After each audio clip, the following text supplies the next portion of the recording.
अब जब 3 राज्यों में बीजेपी की जीत हुई, 5 राज्यों के चुनाव का रिजल्ट आया, एक राज्य में कांग्रेस की जीत हुई, उसके बाद से देश का माहौल और ज्यादा गर्मा चुका है। हालांकि इन 5 राज्यों के चुनाव के दौरान गूंज 2024 की भी सुनाई दे रही थी और 2024 को मद्देनजर रखते हुए नेताओं की जुबान से बयानों के तीर निकल रहे थे, एक दूसरे पर प्रहार किए जा रहे थे, तीखे वार किए जा रहे थे। हरियाणा की सियासत भी इस वक्त काफी गर्मा चुकी है, जहां एक तरफ हरियाणा के नेता प्रतिपक्ष भूपेंद्र सिंह हुड्डा को, खासतौर से राजस्थान की अगर हार की बात करें कांग्रेस की, तो उनको उसमें हरियाणा के लिहाज से जीत का समीकरण नजर आता है और इस बात का उन्होंने जिक्र कर भी दिया था। कई बार वो कह चुके हैं कि राजस्थान और हरियाणा के पास की जो सीटें, हरियाणा के बॉर्डर से राजस्थान से लगती जो विधानसभा की सीटें, राजस्थान की जो विधानसभा की सीटें हैं, करीब 34 सीटें थीं जो हरियाणा के बॉर्डर से लगती हैं, उनमें ज्यादातर में 29 सीटों में कांग्रेस की जीत हुई और इससे अंदाजा लगाया जा सकता है कि हरियाणा में किस तरह के परिणाम आने वाले हैं। हालांकि उनके इस फॉर्मूले पर बीजेपी के नेताओं की तरफ से, जेजेपी के नेताओं की तरफ से तंज कसा गया, निशाना साधा गया। वहीं दूसरी तरफ अगर बात की जाए तो आम आदमी पार्टी भी आने वाले वक्त में हर क्षेत्र में जाकर, हर विधानसभा में जाकर अपनी पार्टी को मजबूत करने की बात कर रही है। इनेलो की तरफ से एक बार फिर से रथ यात्रा निकाली जाएगी। बीजेपी पहले से सरकार में है तो उनका तो दावा है कि हम एक बार फिर से यहां पर हैट्रिक लगाएंगे और तीसरी बार मुख्यमंत्री मनोहर लाल को बनाएंगे। वहीं जेजेपी का कहना है कि देखिए, हम ऊपर तो देखना चाहते हैं पीएम मोदी को 2024 में, लेकिन नीचे हरियाणा में मुख्यमंत्री के रूप में तो अब सिर्फ और सिर्फ एक ही सपना है, दुष्यंत चौटाला। ये रिपोर्ट देखिए।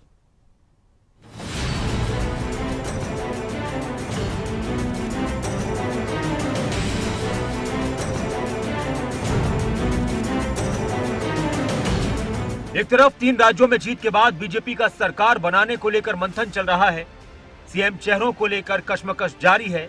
हालांकि छत्तीसगढ़ का सीएम का चेहरा सामने आ चुका है, तो वहीं दूसरी तरफ हरियाणा में 2024 की सियासी जंग में अपनी सियासी जमीन को मजबूत करने के लिए बीजेपी लगातार प्रचार में जुटी हुई है। हरियाणा में बीजेपी पूरे दमखम के साथ उतर चुकी है और तीसरी बार हैट्रिक लगाने के लिए बेताब है। बीजेपी के प्रदेश अध्यक्ष नायब सैनी ने जब से कमान संभाली है, तभी से जनता के बीच पहुंचकर बीजेपी की रणनीति और विकास के लिए किए गए कामों को जनता को बता रहे हैं और साथ में 85 पार का नारा दे रहे हैं। बहुत सारे ऐसे काम हैं, एक काम नहीं है, क्योंकि कांग्रेस आजकल झूठ की गारंटियां देना शुरू कर दिया है और झूठ की गारंटी के अंदर वो सोचते हैं कि हम शायद सत्ता के ऊपर काबिज हो जाएं, परंतु आज हम देख रहे हैं कि जहां पर भी चुनाव होते हैं, नरेंद्र मोदी जी के प्रति लोगों का जो स्नेह है, जो प्यार है, वो उमड़ करके आता है और भारी संख्या के अंदर 3 राज्यों के अंदर जो मैंडेट नरेंद्र मोदी जी को कमल के फूल को दिया है और वहाँ पर जो सरकारें बनी है, उन्होंने एक साबित कर दिया है, देश ने एक ये गारंटी दे दी है कि 2024 के अंदर नरेंद्र मोदी जी तीसरी बार बड़े मैंडेट से आएंगे। हरियाणा के अंदर भी मनोहर लाल जी के नेतृत्व के अंदर ये सरकार तीसरी बार बनेगी। ये संकेत सीधा सीधा देश की जनता ने दे दिया है। नायब सैनी ही नहीं बल्कि बीजेपी के दूसरे नेता भी 2024 में अपनी भूमिका को लेकर मजबूती से आगे बढ़ रहे हैं। अपनी भूमिका को मजबूत करने के लिए मजबूती से प्रचार कर रहे हैं। कुलदीप बिश्नोई भी 2024 के सत्ता के महासंग्राम के लिए तैयार हैं और लगातार कांग्रेस पर भी जमकर निशाना साध रहे हैं। देखिए, किरण जी, सैलजा जी अच्छे नेता हैं, लेकिन कांग्रेस पार्टी में कुछ नहीं रखा है। कांग्रेस पार्टी देश के अंदर खत्म हो गई है। कांग्रेस पार्टी है नो फ्यूचर। इस पार्टी के सांसद के घर पे 300 करोड़ रुपया कैश मिले। जिस पार्टी ने देश को लूटा हो, जो करप्शन में नंबर 1 रही, उस पार्टी को लोग अब समझ गए हैं। पुराने जमाने की बातें और आजकल सोशल मीडिया बहुत पावरफुल है, लोग एक एक चीज को एनालाइज करते हैं।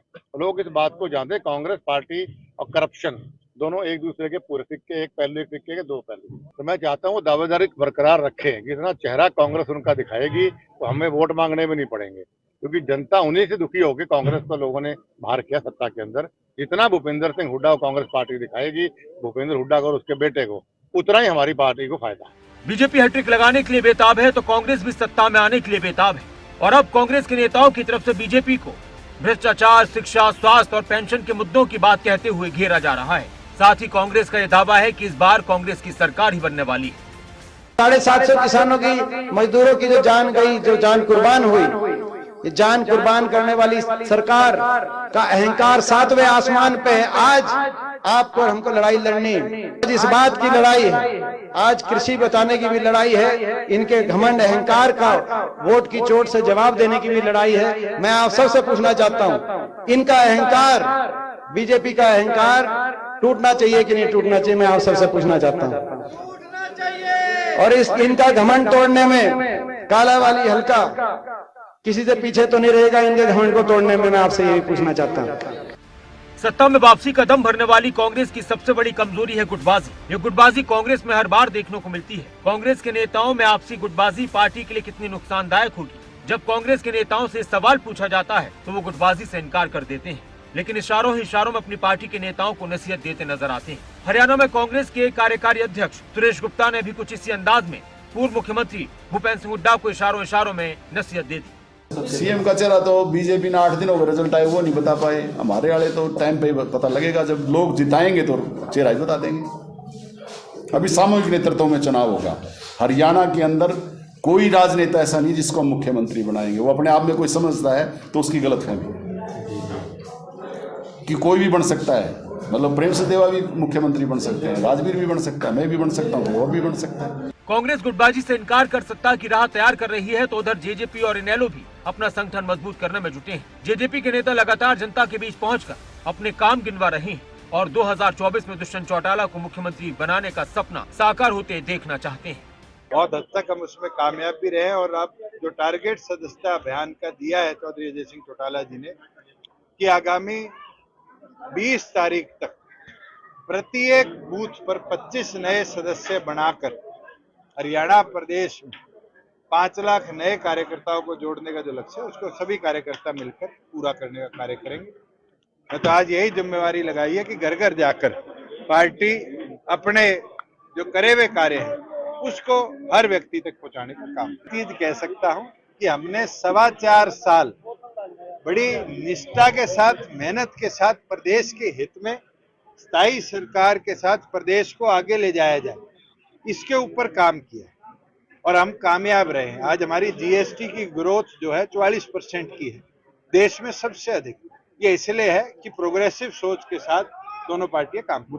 इनेलो भी अपना संगठन मजबूत करने के साथ साथ जनता के बीच पहुंचकर अपना जनाधार जुटाने में जुटी है। लगातार यात्राएं निकालकर अभय चौटाला अपनी मजबूती की बात कर रहे हैं। 2024 में सरकार बनाने का दम भर रहे हैं। तो वहीं आम आदमी पार्टी भी हरियाणा में संगठन को लगातार बना रही है और आम आदमी पार्टी के नेता कह रहे हैं कि जनता ने हरियाणा में सारी पार्टियों को देख लिया, इस बार बारी आम आदमी पार्टी की।